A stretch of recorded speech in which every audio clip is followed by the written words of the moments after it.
Running Kubernetes in a managed environment does not mean you are safe from security threats.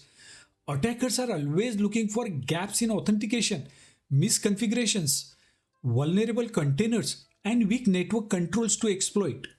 If you are not actively securing your cluster, you are leaving the door open to potential attacks. Let's discuss what you need to watch out for and how you can stay ahead of the threats. As shown on the diagram, there are 6 threat factors when it comes to manage Kubernetes. Let's discuss compromise account threat factor first. In this case, attackers gain access to the Kubernetes using stolen credentials, API tokens, or keys, which will lead to unauthorized control, data theft, and malicious deployments. How to prevent this? You use multi-factor authentication to prevent unauthorized logins. You regularly rotate API keys and credentials, and you apply least privilege access, means only give users and services the permission they need. Second threat factor for managed Kubernetes is vulnerable or misconfigured images. In this case, if you deploy insecure or outdated container images, attackers can exploit vulnerabilities, gain access, or even embed malware inside your workloads. How to prevent this? You use container image scanning tools to detect vulnerabilities before deployment. You only use trusted sources for container images and enforce image provenance policies.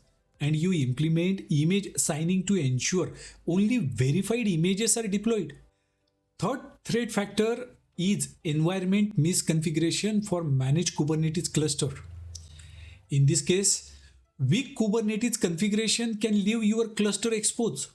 Issues like publicly exposed dashboards, overly permissive RBAC settings, or unsecured endpoints create easy entry points for attackers. How to prevent this? You follow secure configuration best practices for Kubernetes. You regularly audit configurations using automated tools, and you use admission controllers to enforce security policies before deployments happen. Fourth threat factor is application level attacks for your managed Kubernetes. In this case, your containerized apps are still vulnerable to SQL injection, cross-site scripting, and other common web attacks. Attackers can exploit weak application security to breach the cluster or steal sensitive data. How to prevent this? You validate all user inputs and encode outputs to prevent injection attacks. You deploy a web application firewall to filter malicious traffic, and you integrate static and dynamic security analysis tools into your CI/CD pipeline. Fifth threat factor is node level attacks for managed Kubernetes.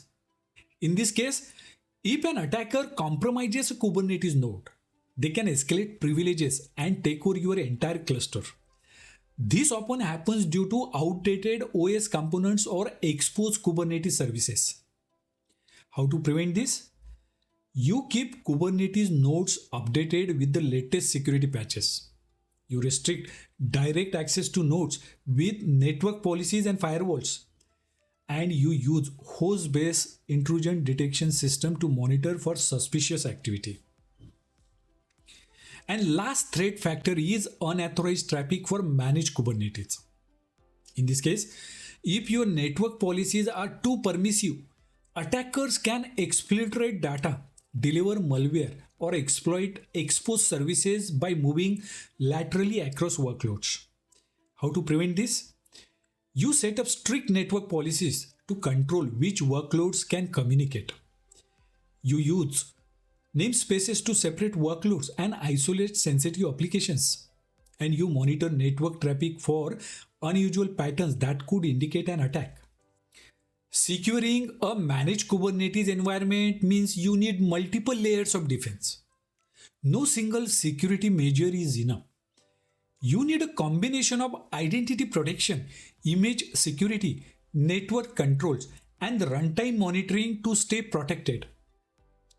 Overall, you should enable MFA and strong authentication to prevent credential theft, You should scan and validate container images before deployment. You should audit Kubernetes configurations to eliminate misconfigurations. You should harden your applications against common web attacks. You should keep nodes updated and restrict access to prevent takeovers. And you should enforce network segmentation to stop unauthorized traffic. By following these best practices, you stay in control of your Kubernetes security, reduce attack risk, and keep your workloads protected.